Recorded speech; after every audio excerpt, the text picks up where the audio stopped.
Nanka me person me shall say from the draw of the Champions League. Of course, no problem. Yewurem Champions League draw. No, I'm saying the talking point now because the Real Madrid, Chelsea, but there are some other interesting fixtures. Bayern Munich versus Villarreal, Yes. and of course, Bayern we do maybe as a muti kakao. Muti some good draw be out there. But for me, the draw for the round, the ATM Man City. ATM Man City, Atletico Madrid Man City. For me, that is the draw for the round. And you saw your coach up and Liverpool up against Benfica. I almost say a good omen. We say in 1978, time I know Mobile did that Champions League, on their way to Wembley, almost share Benfica. In 1984, time almost share AS Roma at the Stadio Olimpico di Roma, the Champions League again. Liverpool says share Benfica on the way. And on the teams had the Champions League. And this time, almost saying who say, so here baby, omonam, now Sasha, almost Tirisha, almost share team a friend of Bayern Munich, Villarreal. PBHS, I check the history between Bayern Munich and Liverpool. Liverpool was through in terms of the history, team a friend of Bayern Munich, per their meetings. So I believe we say with the Chacha Nato, and I feel Liverpool have a better team as compared to the Bayern team. Until Liverpool would say, baby, omujinande, you mean say football team and direct obia. But so when you Benfica and you Villarreal, they are obia himself and said the onya ATM, obia himself said the onya Madrid, obia himself said the onya Chelsea. It is a who tell Liverpool for now, almost set up no obia available. This time, even last season, ne prakwa wo woman baby omukokudue. And this time with the form our modern in the Premier League, the form modern in the Champions League, apart from saying no lose to Inter Milan, no Liverpool games or Mabon in Franco. They are yet to lose a game. Until Liverpool for no say Benfica team with there a cool chop. Or more materials or more debo so any the likes of Alex Grimaldi, Nicolas Otamendi Mumbe tries or Mumbe prove a point. Jean Bertoldi will try to prove a point because of more Premier League experience. Julia Weigel more Bundesliga experience and Obia share so mubetimi Abuaman and Metimi Akuyi, the likes of Everton, Sabolina, and all those guys are available. Adeba Kunika so refi over Benfica and say Omu against Barcelona at the new camp. No be saying ye Omubenya resource. Ayas until so mube lose nano against Benfica no games so boy in the Champions League ni nano. Na Ayas intimi en lusubi. But Benfica room ekokoshe omo akwakuyi omafim. And none of the trump card that Benfica edeba in the game bepo against my friend Liverpool. But for Liverpool, they feel they have the good omen now. And the last two times Omutimi at the Champions League no Omushia Benfica on the way Omuji said this time. Omo echacha no answer to and Omuji say Benfica enye so difficult side omu no bombe Brent. If you know Benfica too well, a team omo pe ball no na mrebi omo pe so omo ball. They want to see most of the balls. Omo teams omo try so omo close to the half spaces on the field of play. And Liverpool team so no omo ball na say team defend here omo sha no edi kakra. Until Liverpool for ni bo say so omo nya Benfica say Franco no omo be ya adwen. Villarreal on the other hand. So fit my friend Villarreal. Omo so this time omo ya niema no odin kakra. So she game omo ball against Atlanta, o she game omo ball against Manchester United at the Old Trafford. Any baby o mabedru ya omuko the J Arena etime kokonya that victory now ask yourself say within the round apart from Inter Milan apart from Liverpool omuko she Inter Milan na away no any Chelsea omuko she Lille no and then Manchester City no. How many teams the team ko away ekoko win here nti say o hwe team my friend Villarreal o tie kira obeka say Bayern for were experienced team, a team full of achievers, a team full of leaders. So team the Champions League da and Villarreal omo coach omo de neba no Unai Emery or ye master of the Europa Cup and the last time omo di Europa no ono na ne coach omo Villarreal so share their best stage so far as the Champions League near concern 2005 2006 Abrano Manuel Pellegrini and one Roman Riquelme etimi part of their players Omutimi could do the semi-final Arsenal etimi show inti omunye team omo history in the competition. They have a squad young players more talent. So once you saw nyeme yo mo betimi how and yehu how Danny Pereira are so crucial Gerard Moreno and yehu Pau Torres performance no said the etimi akoye e dia man and their goalkeeper Geronimo Rulli performance in the knockout stages no obia hu say you goalkeeper ne more the ball so any but Bayern so hwe ba bi omo gina ya so omo share these sides aya na omo struggle baby and no na ma Bayern per their experience no emo ye favorite for this particular encounter. Let's not forget Bayern so coach ni Julian Nagelsmann na Champions League na onye bi wabobia konanim with RB Leipzig. But for me, on unsu wa adwuma kakra, se Bayern fo no wogide so omo bedu wa bia se Franco e also on so mutimi ye na omo ko omo nim. But on for me, se wo share team e fe ne Villarreal, obeka say ye as compared to Chelsea, obeka say ye as compared to Manchester City.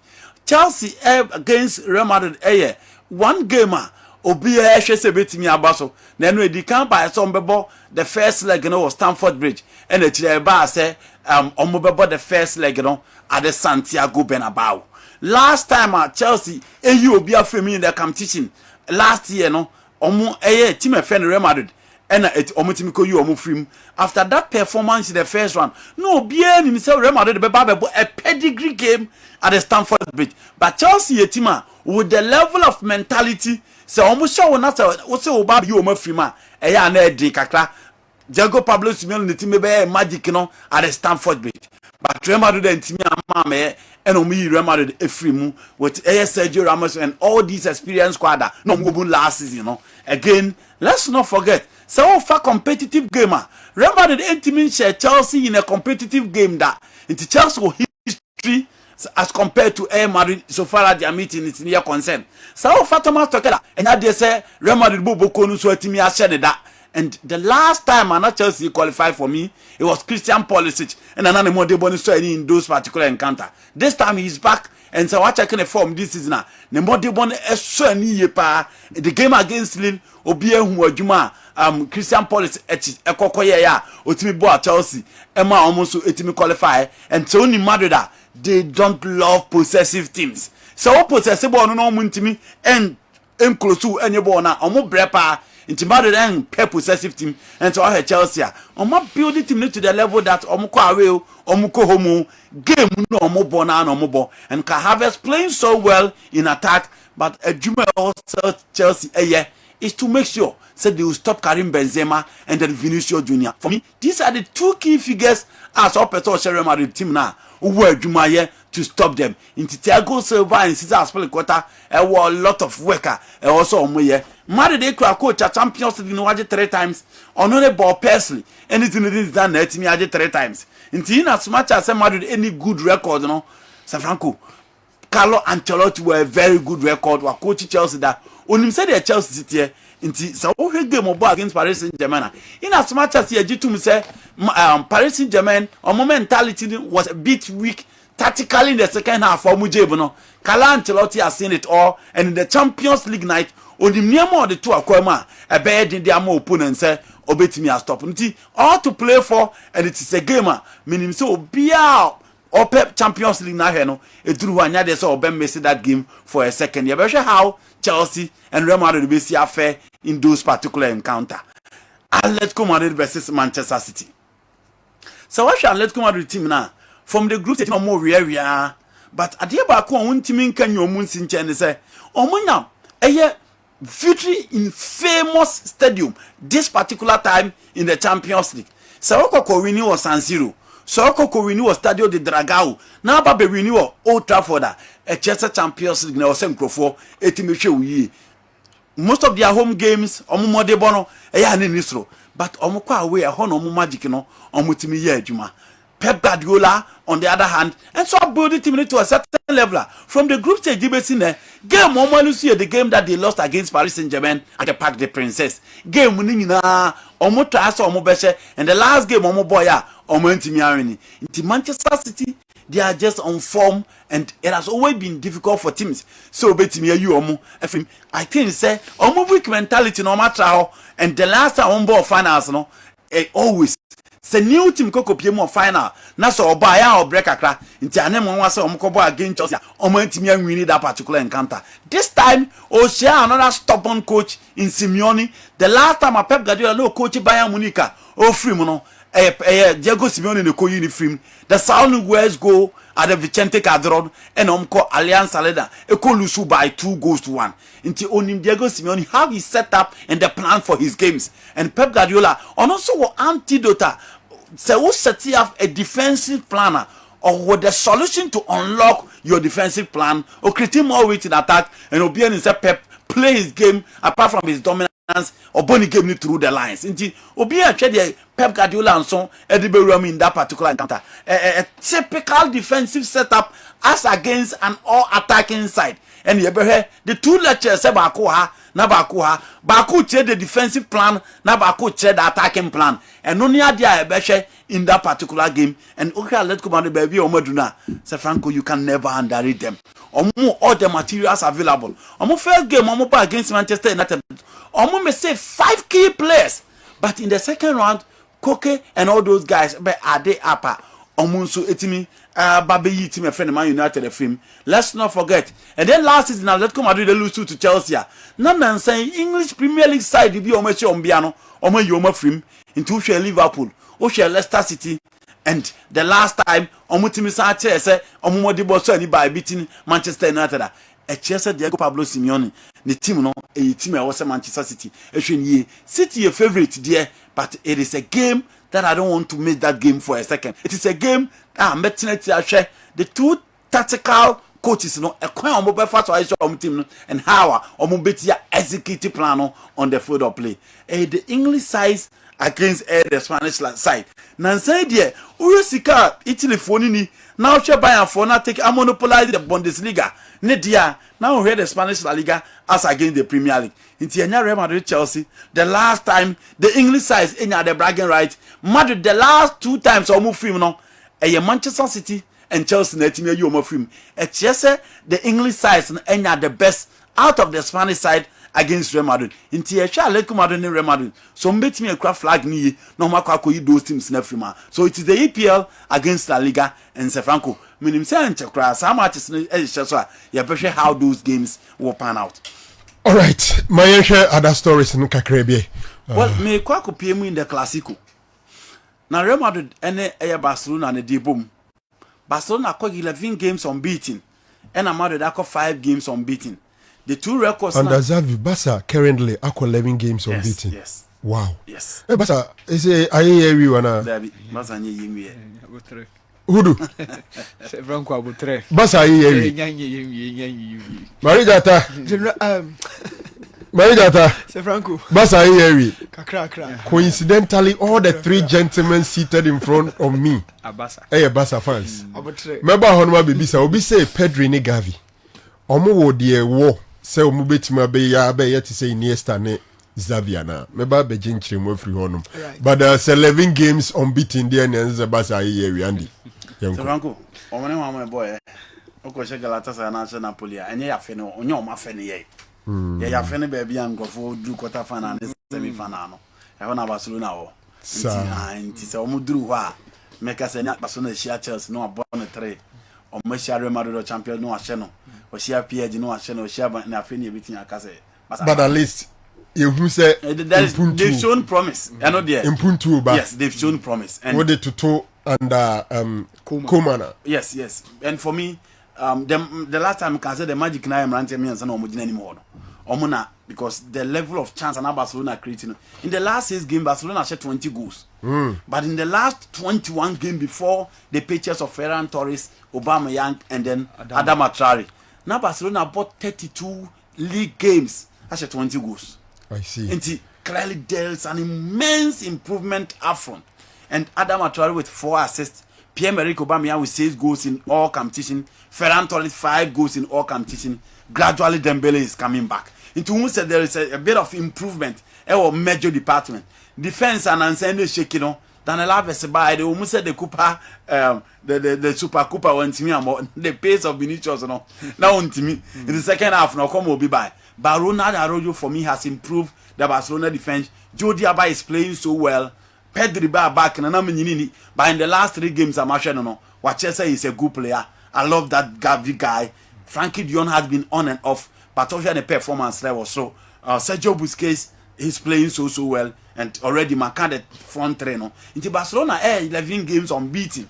and omo de ba be share team a ye friend Real Madrid. Javi ye adwuma and who say the footprint or the handiwork no e show kakra Barcelona team so, and with time obia wo gidi esa Barca team be do the level bia na se Franco Barca de na ankoche se mo de na mo de mako 5 years na munti menye hwe no na Barcelona de na koye 1 or 2 na at least o matimi aye ni TTM because we are Barcelona president untimi ma Barcelona nko of 5 years na untna ho betu nti one Laporta loan no okoje ye no.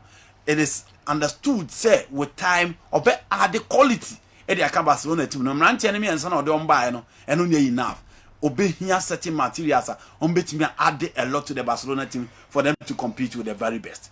Real Madrid for no so weapon on in the Clasico ne say nansan Barcelona show match and the last time kokoshe mu ewo eye baby no obia with the performance of Barcelona e put here for me that is the best Barcelona game of the season. But unfortunately Barcelona ain't me an into Madrid for no ya aware say game of Barcelona Barca will come all out. The weapon of Madrid dey but obi him is to sit back, look for the spaces. No mo be use Vinicius Junior say ya no mo be come to see the whole TV no say ya into omo use spaces no na say Franco omo dey call and no dey Carlo Ancelotti as a Franco or the beba into that is going to be the plan. So omo dey no na e ba dia and the next omo weapon ye mienu they have Vinicius Junior who is the best dribbler in the Spanish La Liga, 97 take-ons no in the La Liga. So Karim Benzema, he's the top scorer of the Spanish La Liga with 22 goals. And for me, I'm major weapon for this particular game. Casemiro will be back. Meaning send Nacho back also because Fela Mendy still are on my back. Toni Kroos in the last few games, the performance and said the but Valverde, Luka Modric, and all those guys are available. Real Madrid will look for space. So I'm looking for space there. Not just a counter-attacking plan or moko. Not just almost you see Marcos Asensio and Vinicius Junior for me. And only idea also Barcelona to me avoid it. The midfield will be a balanced game. I don't think Madrid will dominate the midfield. Barcelona are likely to dominate the midfield because on BJ game na momo no more looking for spaces no. And only how I'm going to say game base ako. Javi ba no trying all his classicals enye but for me this is a Clasico. Barca ekoba mi wo gidie so mo betimi IBB. You don't remember the last time Barcelona etimi ko share Real Madrid at the Santiago Bernabeu. And Madrid are the best of their players and their meetings between the two. And no man here thing for Barcelona. Courtois has been outstanding this season. The performance not so any. And the pair of David Alaba and Eder Militao seems to be working for the Madrid team so well. Into a game, say Franco, maybe we want to say 50-50. And a game, I want to say any of them a favorite. We say Real Madrid in the game against Mallorca, almost so well. Nansa na goals cinema, but in their last two games against PSG and against Mallorca, goals naba. Benzema is scoring, Vinicius Junior is playing so well, and Barcelona with Pedri and the comparison Momoye now check the front three. Almost about with that power and pace. Adam Atroli is not likely to start. But Dembele airbar, a Chester Nacho Timinko, Ferran Torres airbar, he has eye for goals and one player Otimilenki up so well, and Pierre-Emerick Aubameyang for me is an elite striker, and one player a what's it team my friend Madrid 18 year pa. Carlo Ancelotti and the best in the Clásicos recently, but this is a game. Who Barcelona so beat my IBB. But it is always difficult to beat Madrid at the Bernabeu. Okay. A game that's a Franco I foresee a 1-1 draw. So win Beba. I think say Madrid aging at the pole position to win. And the 2 minutes on the Rome derby. Lazio up against Roma. two teams are Franco. Who are more players any idea or more pay in their respective team. Lazio a Champions League sport and Europa sport. Jose Mourinho boy in the Conference League. Ne more the bonus and also in the Conference League. But in the Italian Serie A, the team now on and off. The first one Omushia no team my friend Lazio 8 on home modern. At about corner me expected so much from Lazio you say the level of experience and the war team anymore. Name him said this is on be hard pa. Pedro, Felipe Anderson and Chilo Immobile with Carlos Alberto, Sergi Milinkovic Savic, Ubenio say he's sad having the likes of Illusic, Shacosta, and then Francesco Acerbi. Namely, so much liberty in IBB. Jose, on the other hand, the main weapon, Abrantia Efeno, Nicolas Zaniolo, and then for me, Tammy Abraham, and then Lorenzo Pellegrini.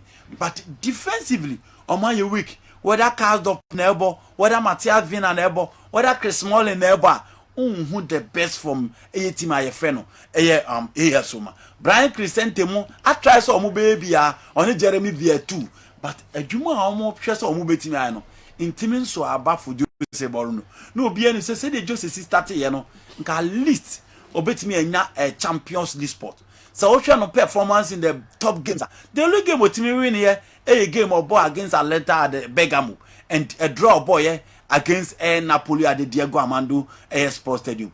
Jose big games na Sir Franco Nkoyi. Mauricio Sarri is quite Jose actually say after almost conference league Mauricio Sarri and man change omo tifia home I na meku yi di mom.